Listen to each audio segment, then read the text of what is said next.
Bien, el tema de la exposición se llama Reparar en salud mental, la respuesta de los tribunales internacionales y regionales frente a la violencia en contra de la mujer en contextos complejos.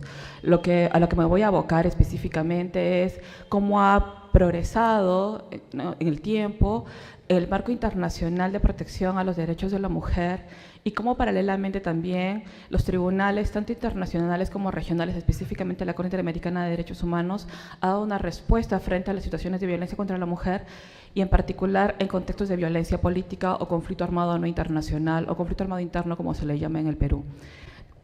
Gracias. Sí. Bien. Bien, entonces voy a dar cuenta de ello y hacia el final de la exposición voy a comentar justamente algunos casos y sentencias al respecto. Cecilia. Cecilia fue una exalumna mía, muy querida, y Cecilia, a pesar de su desempeño en aula, el cual era muy bueno, tenía algunos problemas para lograr a veces desarrollarse plenamente en su esfera, digamos, privada, con amistades, ¿no? Y me comentó un día en confianza que había sido violentada por su tío hasta en 2 oportunidades cuando ella era niña. En esa oportunidad le di un consejo que me dieron a mí hacía mucho tiempo atrás, un amigo jesuita, por cierto, que fue mi profesor también. Y entonces él me dijo, después de haberme escuchado empáticamente sobre un problema que para mí me asfixiaba en ese instante, que acudiera a una terapia psicológica. Yo con mucho temor lo hice y fue una gran decisión. Bueno, también me recomendó con un amigo suyo que realmente era muy bueno, ¿no? Entonces, cuando Cecilia me viene con este problema, yo la escuché también empáticamente y le di un consejo similar. Cecilia entonces ahora es una profesional graduada, trabaja, le va bastante bien, es autónoma económicamente, sin embargo aún tiene secuelas en ella que le impiden seguir con su desarrollo, especialmente en su relación con los varones.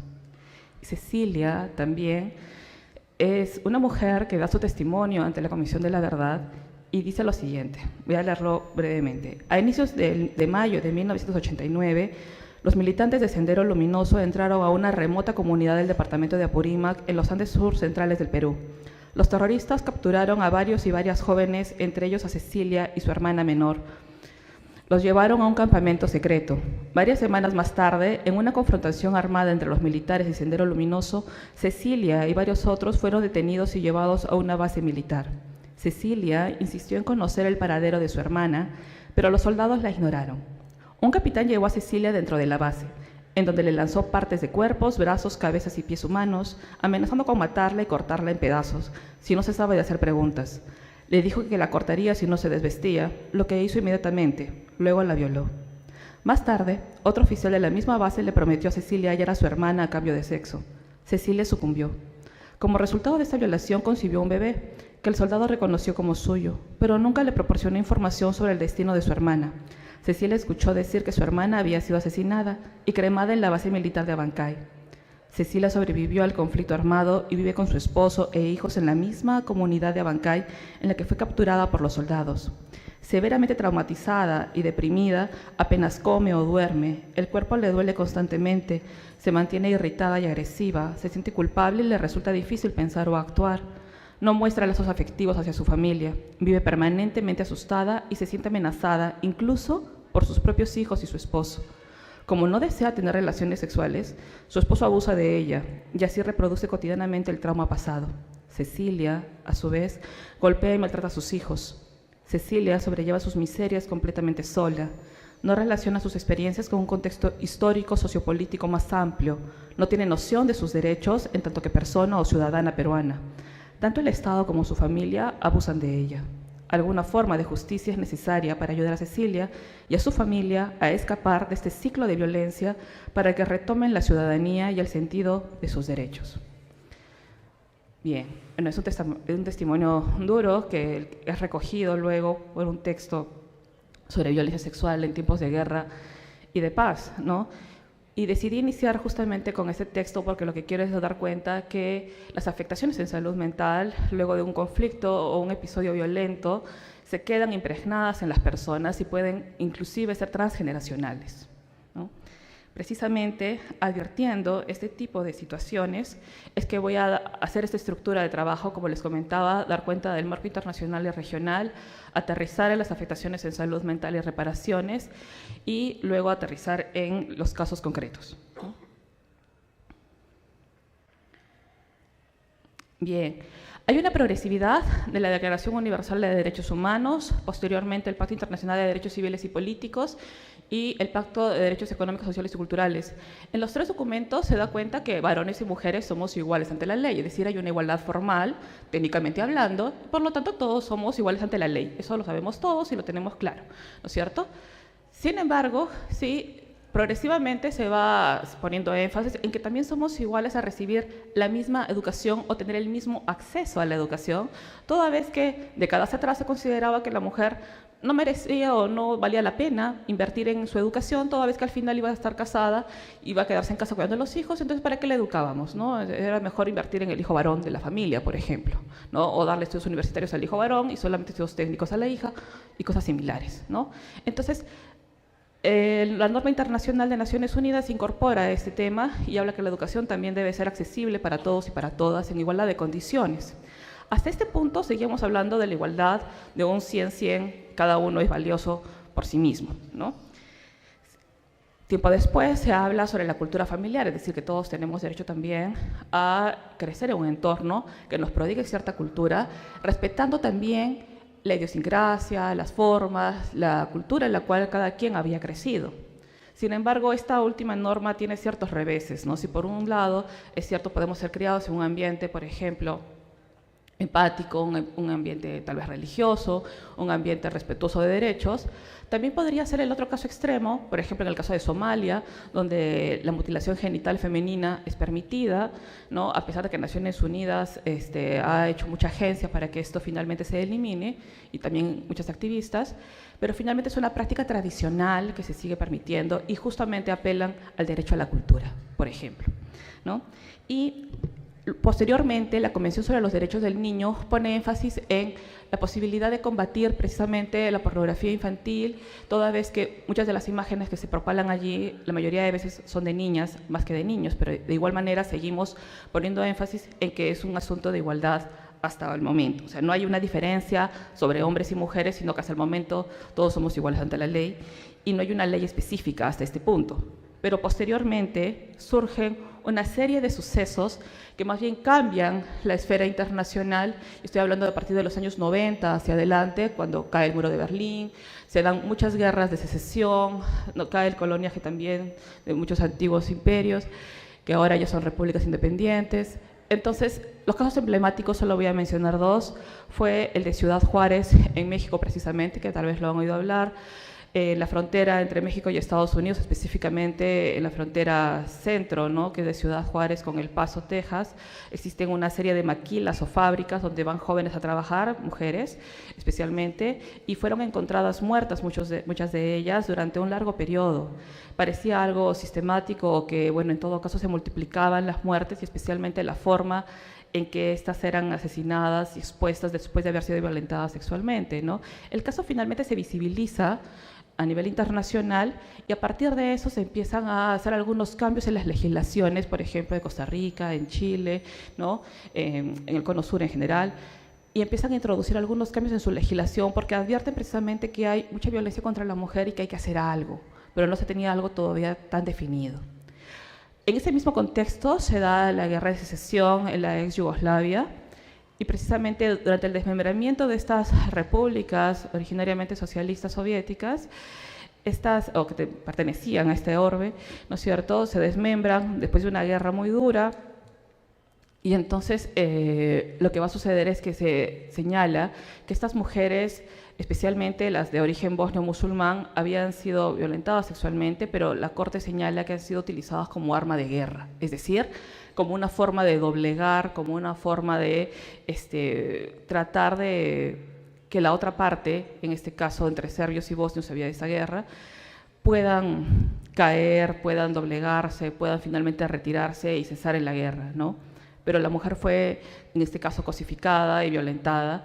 Y entonces las sentencias que fueron dadas en esa oportunidad dan cuenta de ello, ¿no? No solamente del nivel o intensidad del conflicto, sino también del caso particular de las mujeres, que luego fueron revictimizadas por los propios Cosas Azules de Naciones Unidas, cuando en campos de refugiados estos mismos las esclavizan sexualmente. Una revictimización, ¿no? Precisamente luego podemos ver algunos otros documentos en el sistema internacional de Naciones Unidas en los que va a abordar específicamente este tema, pero ya dirigido específicamente a la mujer, ¿no? Tenemos desde los derechos que se le dan para que pueda participar en elecciones, tanto para elegir y ser elegida, para ocupar cargos como funcionaria pública. Progresivamente se incorporan otros derechos, como por ejemplo la Convención sobre la Eliminación de todas las formas de discriminación contra la mujer, y se amplía el espectro de la discriminación. O sea, hasta ese punto teníamos que éramos iguales ante la ley, pero se empezó a visibilizar que en la práctica no éramos tan iguales, o que las prácticas pues daban cuenta que había sido una discriminación. Por lo tanto, ahí sí ya se enfatiza en que debe haber una legislación especial al respecto, ¿no? Tanto en materia económica, en materia laboral, en la asunción de roles, que justamente fue un tema que se habló ayer. Entonces se da esta ley, este pacto, conocido como CEDAW, y posteriormente su protocolo, ¿no?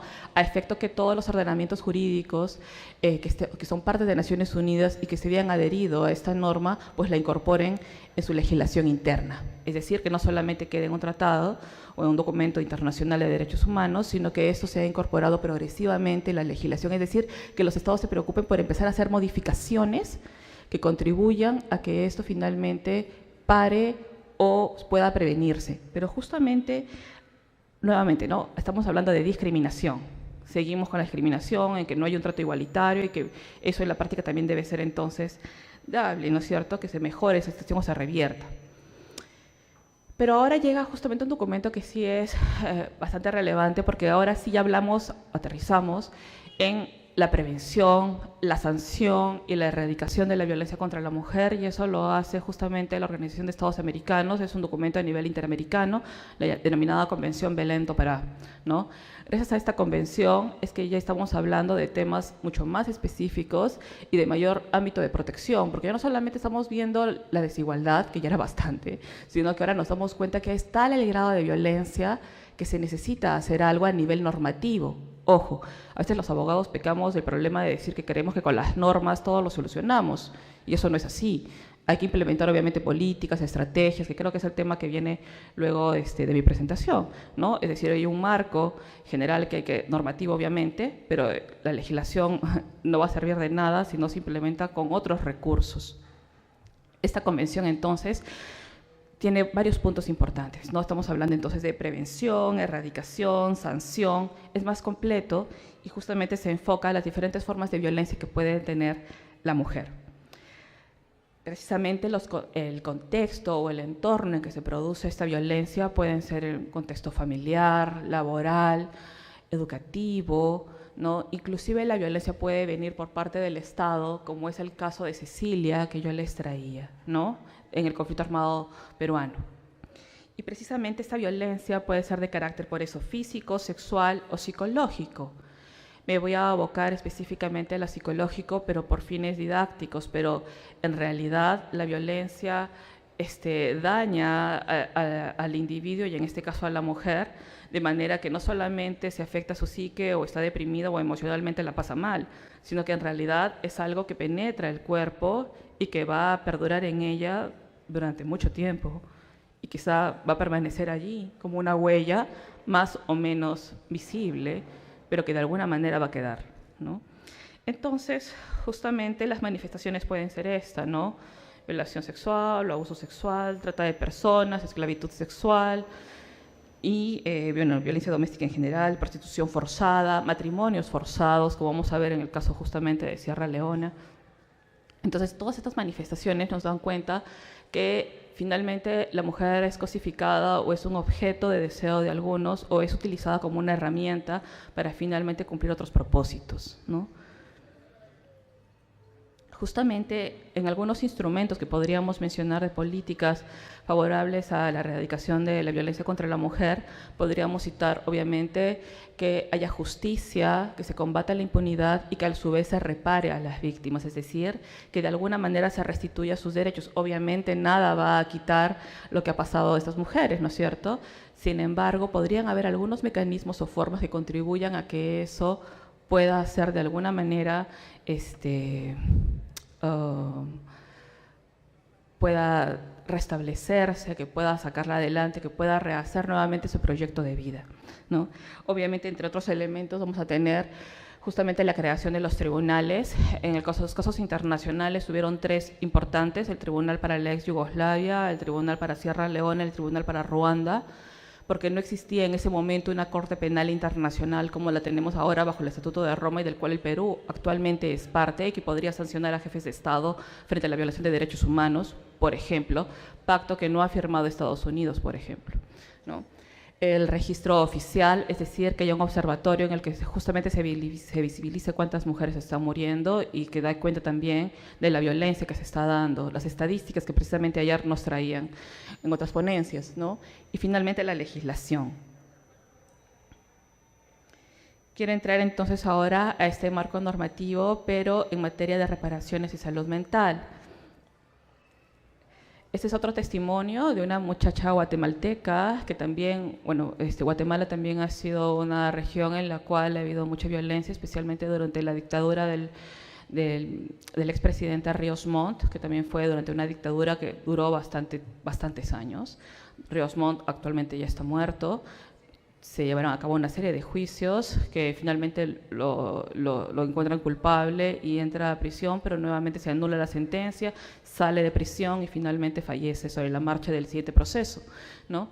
Entonces, la intensidad de la que habla la muchacha es justamente, ¿no? Como en el caso de Cecilia, pues ella, no, el caso de esta muchacha es más bien una hija, ¿no? Y su madre podría ser una de las tantas Cecilias que existen.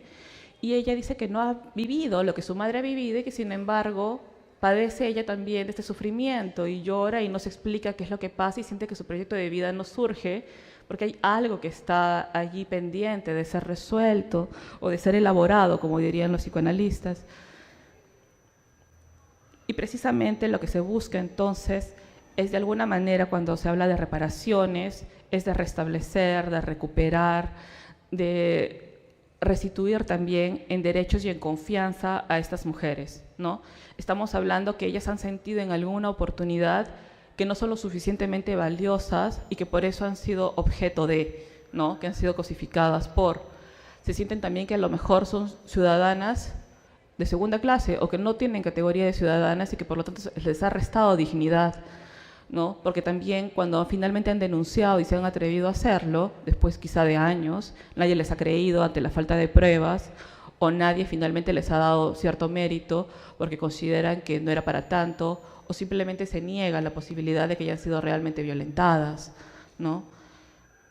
Por otro lado, también se les quiere dar confianza o se requiere dar confianza de que crean en las instituciones del Estado, es decir, que crean nuevamente en que existe una policía transparente y no corrupta que pueda atender su solicitud, que no las cuestione o no las juzgue y que exista un ministerio público ante el cual puedan elaborar la denuncia sin que también hayan problemas en el camino y que también haya un poder judicial imparcial que también esté sensibilizado por el tema y que sepa administrar justicia, no solamente técnicamente hablando, sino que también sepa dar respuesta ante una situación así. Entonces estamos hablando de estos 2 puntos que son importantes y hay una resolución justamente que cito allí, que es la número 60147 de la Asamblea General de Naciones Unidas del año 2005, que habla específicamente sobre la necesidad de reparar a víctimas que han sido violentadas en sus derechos humanos, ¿no? Es una resolución muy breve, pero bastante contundente, que habla sobre la necesidad de reparar, ¿no? La cita que he puesto aquí es del doctor Carlos Martín Beristain, que es un psiquiatra español, un perito psicológico ante diferentes cortes, ante la Corte Interamericana, ante tribunales internacionales, y también ha colaborado como asesor en la Comisión de la Verdad y Reconciliación del Perú.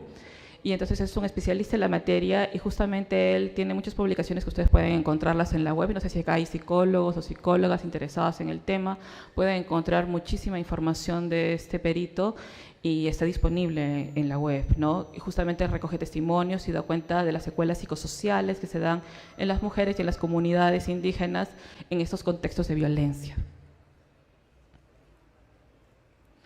Y finalmente, para antes de entrar a los casos, ¿cuáles son las obligaciones por parte de los estados para materia de reparaciones y también de salud mental? Precisamente lo que estábamos hablando, ¿no? Proteger y garantizar los derechos humanos, que se va a dar a través justamente de este Estado de Derecho, que es la única manera que sea posible, ¿no es cierto? Porque se está legitimando y respaldando la situación. Es realizar investigaciones eficaces para dar justamente con la verdad, es decir, saber qué fue lo que realmente pasó, por qué se perpetró el delito, quiénes son los responsables y finalmente judicializar los casos. Pero eso va a depender precisamente de que hayan instituciones confiables, sólidas, ¿no es cierto?, que tengamos una estabilidad política también y jurídica para poder llevar a cabo todo esto. Y por último, garantizar los recursos efectivos y de reparación. Y esto también va a ser posible gracias a la voluntad política y a una ciudadanía vigilante. La Corte Interamericana y otros tribunales pueden dar muchísimas sentencias. El conflicto va a estar en que efectivamente los países los cumplan, ¿no? Entonces una alumna justamente el otro día me preguntaba, ¿no?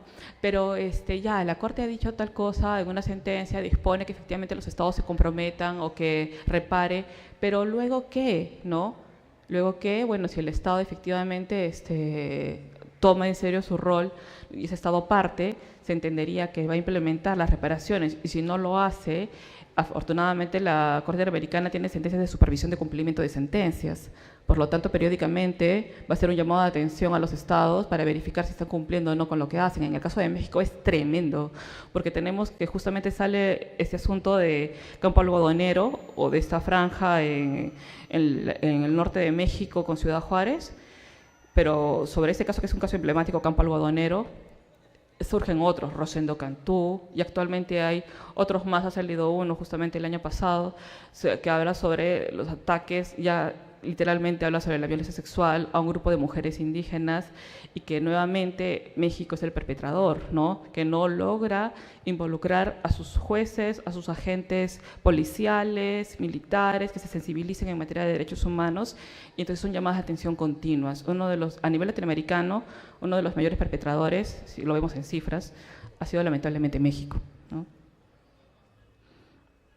Y entonces lo que se dispone ahora es que a nivel de salud mental sea un recurso accesible, disponible, de calidad, y eso lo pueden encontrar en la observación general número 3 del Comité de Derechos Económicos, Sociales y Culturales de Naciones Unidas, que nos da cuenta sobre cómo debe darse la salud mental o los servicios públicos en general, pero en particular la salud mental. Es decir, que hayan centros suficientes, disponibles y accesibles, y ahora agregan inclusive con los enfoques adecuados para atender a las víctimas de violencia, ¿no? Específicamente a las mujeres.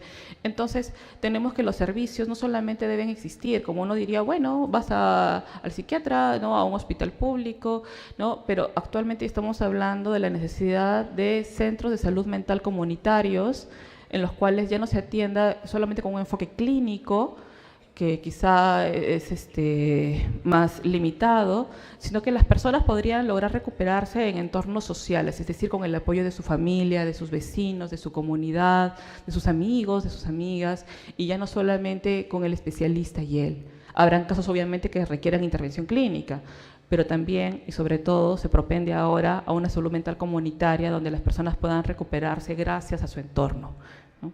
Y también con eso mejorar el entorno, que es violento, aún en tiempos de paz. Bien, y justamente sobre las reparaciones y los casos que les traía, quiero ver estos precisamente, ¿no? Hay, a partir de los 3 tribunales que les hice mención hace unos instantes, hay 3 casos específicos, ¿no? El de Yugoslavia, o el de la ex Yugoslavia, que es el caso Furuncija, justamente, que se da cuenta sobre la violencia sexual. Quiero dar cuenta aquí, no propiamente de la reparación, porque estos tribunales, ojo, no señalaron propiamente que hubieran reparaciones específicas para mujeres, sino que es interesante ver que en el proceso judicial dan cuenta de la necesidad de primero, atender a peritajes psicológicos Dos, que se da cuenta que hay un estrés postraumático en las víctimas, es decir, que siguen perturbadas durante un tiempo prolongado, que es algo recurrente en ellas, que no puedan descansar, que tengan aún flashbacks sobre lo que les ha sucedido en un tiempo prolongado, o sea, no estamos hablando de algo inmediato, ¿no? Eso por un lado, ¿no? Y los jueces justamente reciben los testimonios de las víctimas a pesar del transcurso del tiempo, ¿no? O sea, creen en ellas y también se apoyan en estos peritajes psicológicos. Hay quienes señalan hoy en día que ya ha transcurrido el tiempo y que la memoria de la mujer quizá ha variado y que no es atendible ese tipo de peritajes, ¿no? Sin embargo, la Corte en aquel momento señaló que sí era una prueba admitida, ¿no? En el caso de Akayesu, que es un caso de Ruanda, que hay un conflicto armado entre Hutus y Tutsis, por ejemplo, se utilizó también a la mujer, pero en este caso específico con desnudez forzada e inducir abortos, ¿no? Precisamente como había este conflicto interétnico, lo que buscaban era acabar con una de las etnias. Entonces las mujeres embarazadas finalmente eran asesinadas o eran inducidas a abortos, o en otros casos también se produjeron matrimonios forzados, ¿no? Para que justamente los bebés ya fueran mixtos y ya no de una etnia específica, ¿no?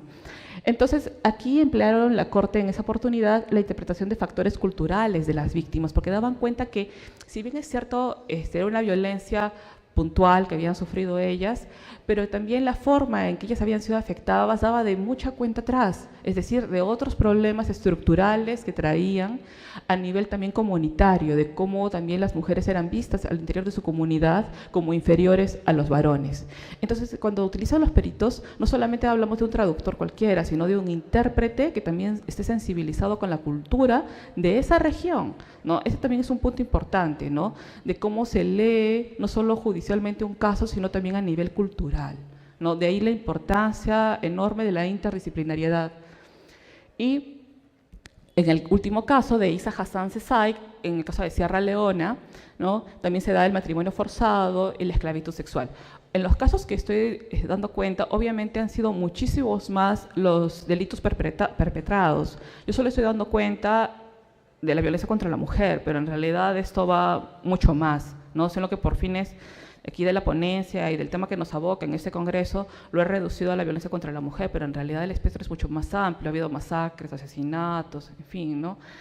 Bien, en el caso justamente de Sierra Leona hubo matrimonio forzado y esclavitud sexual y la sentencia del año 2009 precisa, ¿no?, que hay una afectación en salud mental de las víctimas en sus relaciones interpersonales e intercomunitarias como consecuencia de la violencia sexual. Este punto es vital porque entonces ahora ya tenemos que las sentencias, gracias, las sentencias justamente nos señalan que estas personas no solamente van a ser afectadas ellas, sino como el caso que leímos de esta muchacha de Guatemala, la afectación va a ser transgeneracional, ¿sí? Me están diciendo que ya me queda muy poco tiempo, no me fijé en el foco que muy amablemente me dijeron que tenía que observar y me queda muy poquito tiempo, solamente voy a cerrar dando una mirada a estos casos y es como también ha evolucionado precisamente a nivel de la Corte Interamericana las reparaciones en salud mental o cómo se han visibilizado, ¿no? Situaciones en las cuales no solamente estamos hablando de que hay que enviar a las víctimas a que sean reparadas en su salud mental, sino que o a un psicólogo, a un centro hospitalario, a un psiquiatra, o que sean en establecimientos o centros comunitarios de salud mental, sino que también la verdad, el saber qué fue lo que pasó con las víctimas, el que haya un juicio justo y el que se haya las responsabilidades del caso, se ubique los responsables y se investigue lo que se debe, eso también va a contribuir a la salud mental de ellas y a una reparación integral de las mismas. Y estos son dos casos, sí, que los podemos comentar quizá en la ronda de preguntas, un caso mexicano y un caso peruano. En el caso peruano, y con eso finalizo, el caso mexicano era sobre una indígena, ¿no es cierto?, que ha sufrido de manera individual una violación sexual por parte de agentes del orden en México, y nuevamente es un caso que da cuenta del año 2010, ¿sí?, casi muy de la mano con el de Campo Algodonero que les comentaba de Ciudad Juárez, ¿no? Y en este caso particular, justamente se hace el llamado de atención a México para que pueda sensibilizar a su personal, a sus jueces en materia de derechos humanos. Y en el caso peruano, se está hablando específicamente de una terrorista que fue violentada durante la etapa en que estuvo detenida, ¿no? Y entonces ella en ningún momento dice yo no soy terrorista o quítenme la pena porque ella estaba purgando una condena de 25 años y la ha terminado de pagar íntegramente. Ella lo que estaba reclamando, y por eso llega su caso a la corte, es porque ella había sufrido violación sexual, tortura y tratos realmente degradantes e inhumanos durante la etapa de detención, y fue por eso que ella recurre a la corte, y la corte señala que efectivamente tiene que ser reparada, no solamente a nivel económico, sino también en su salud mental, y que reciba el tratamiento que sea necesario aún estando en cárcel, por ejemplo. Finalmente son víctimas, independientemente de lo que hayan sido en su vida pasada. Bueno, cierro con esto. Muchísimas gracias.